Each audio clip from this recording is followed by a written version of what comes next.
Sungai ini membasahi wanita ini. Tapi dia terus melihat ke arah atas gunung. Lalu berdoa, tukarkan nyawanya demi anaknya. Air itu sudah setinggi kepalanya.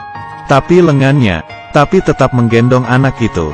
Supaya tidak jatuh ke air. Dalam cahaya pagi itu, tangisan anak itu akhirnya menarik perhatian penduduk desa. Mereka dengan cepat menyelamatkan anak itu. Wanita itu hanyut terbawa arus. Pemimpin desa itu mengadopsi anak itu. Dan menamainya Siva. Siva telat mendaki gunung sejak dia masih kecil.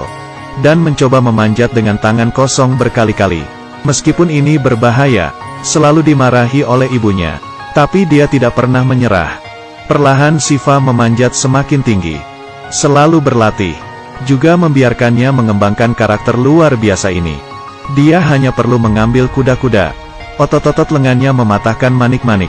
Sedikit lebih keras. Barang berat ini dengan mudah diangkatnya. Siva melompat ke air. Letakkan patung itu di bawah air terjun untuk pembaptisan. Menarik orang untuk beribadah. Saat ini, topeng ini jatuh dari atas gunung. Jatuh tepat di kaki Siva. Topeng ini, itu membuatnya percaya ada sesuatu di atas gunung. Jadi Siva memanjat tebing lagi. Betul saja. Ada orang yang menari dengan indah. Berbalik dengan indahnya. Kupu-kupu pun juga berterbangan. Ini buruk, apa perasaan ini? Siva tidak dapat menahan diri untuk melompat. Berhasil menangkap cabang dari pohon sebelah. Tapi kemudian keindahan itu hilang. Sebuah kain terbang di balik tebing. Siva bergegas untuk mengejar. Ikuti wanita ini pergi. Siva memanjat tembok yang curam. Kemudian menangkap tanaman rambat dan menyeberang lembah. Menjadi satu. Melompat ke langit menggunakan cabang-cabang pohon. Bergelantung di pohon mati. Terus naik. Ini luar biasa. Setelah 99 dan 81 kesulitan. Siva akhirnya mencapai puncak gunung. Tapi semuanya tertutup salju. Siva melihat sekeliling untuk keindahan itu. Tapi dia sadar dia dikejar oleh sekelompok orang. Dia bergegas mengejar untuk menyelamatkan keindahan itu. Tapi hal yang tidak terduga adalah, ternyata wanita cantik ini adalah seorang ratu. Dia juga merekrut teman-temannya untuk mengejar tentara itu. Siva mengikuti mereka ke gua. Mendengar sekelompok orang ini berkonspirasi untuk menyelamatkan sang putri. Yang terakhir mereka pakai, itu adalah topeng yang ditemukan oleh Siva. Wanita itu mengulurkan tangannya yang terluka ke dalam air.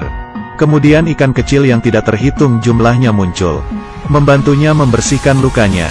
Tapi wanita ini tidak tahu. Siva menyelinap. Dia mengeluarkan sebuah pena. Menggambar dengan lembut di tangan wanita itu. Dapat digunakan sebagai pendekar. Berdandan dengan cara ini hampir mendiskualifikasi dari ekspedisi. Siapa iblis itu? Avantika menyuruh temannya berpura-pura berbaring di tepi sungai. Dia menyergap, tapi Avantika tidak mengharapkannya. Orang ini ada di belakangnya. Dia menoleh dan melihat ke belakang. Tidak menemukan apa-apa, tapi segera temannya menemukan gambar di bahunya. Harimau tidak pamer. Pikirkan aku sebagai Hello Kitty. Avantika menemukan jejak Siva. Akhirnya ketemu pelakunya. Dia akan bunuh diri bila tidak mengatakan apa-apa. Kemudian ditembak panah berturut-turut. Ini mengapa Siva hanya bisa bermain parkur. Tapi dia masih tertangkap. Manfaatkan kehangatan itu. Siva menjatuhkannya ke bawah dan berguling menuruni lembah. Ingin mengambil keuntungan dari wanita itu. Pedang Avantika ingin memotong Siva. Tapi dia lolos dengan mudah. Dan menarik lengan bajunya. Kemudian Siva salto kembali. Memperjelas kuda-kudanya. Mengurai rambutnya. Sangat halus. Apakah Anda pikir ini sia-sia untuk menjadi bahagia? Mengambil keuntungan dari bertarung. Siva juga menggambar eyeliner untuknya.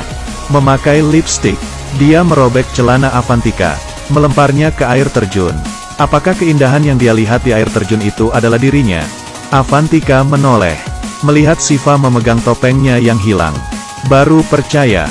Pencuri di depannya benar sama dengan benar mengikutinya. Dan pola yang dilukis di tubuhnya. Dan Siva juga berpasangan. Avantika tampak bingung saat digoda. Tapi dia masih memiliki misi. Hanya bisa terdiam dan Siva dibiarkan sendiri. Tapi begitu dia keluar dari lembah, dia dikepung. Ditangkap oleh penjaga kota kerajaan. Untungnya Siva bangun lebih awal. Menyelamatkan wanita itu. Tapi Avantika masih terluka. Shiva tidak ingin kekasihnya mengambil resiko. Jadi dia mengambil alih misinya. Pergi ke ibu kota sendirian untuk menyelamatkan ratu. Semua orang menarik tali. Bison tiba-tiba berlari keluar. Pria itu berteriak sambil melawan tanduk. Tapi masih terdorong mundur oleh bison itu. Otot-ototnya gemetar. Pria itu menggertakkan giginya. Akhirnya membalikan situasi di lapangan. Dia mendorong bison itu kembali dengan keras.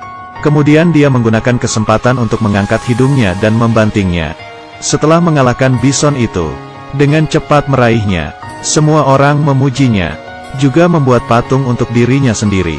Hari ini adalah perayaan kota kerajaan. Dia datang ke tengah-tengah alun-alun.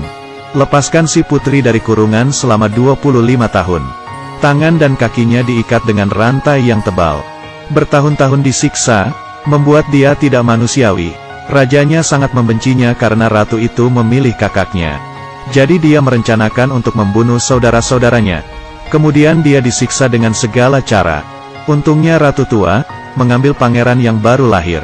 Ini juga meyakinkan sang ratu. Putranya akan kembali untuk membalas dendam. Pada perayaan itu seorang budak turun. Tiba-tiba semua orang berantakan. Melihat patung itu jatuh, akan banyak darah yang jatuh juga. Tiba-tiba ada orang yang menarik tali. Patung itu langsung terhenti. Pelayan itu datang bergabung. Ketika angin meniup handuk di kepalanya, pelayan yang memimpin langsung kaget. Bahubali. Bahubali. Mendengar namanya, semua orang seperti dipukuli. Patung itu dipegang teguh. Tapi raja itu cemas. Di malam hari Shiva menyelinap ke dalam istana. Berpura-pura menjadi pasukan penjaga. Dia pura-pura terjatuh dan menumpahkan lilin. Aula itu langsung terbakar dengan api. Dia bergegas ke alun-alun. Melihat ratu yang diikat. Seperti api tidak bernama, Shiva. Dia baru saja mengambil rantai. Membunuh penjaga yang mengejarnya. Dan kemudian menarik dari samping.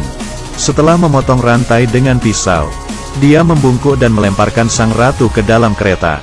Penjaga meletakkan bola api untuk memblokirnya. Tapi Shiva tidak berhenti. Sebaliknya dia mempercepatnya melalui api. Kereta itu memiliki roda api dalam sekejap. Tentaranya di luar jangkauan. Sang pangeran benar-benar mengatur penyergapan. Shiva dipukuli sampai pingsan saat dia lengah. Setelah bangun, dia ditahan oleh para prajurit.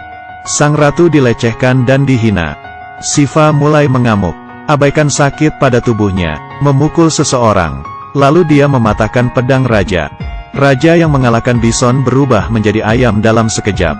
Shiva mengambil pedang dan memotong kepalanya. Saat ini semua orang datang. Anak buah raja masih ingin balas dendam.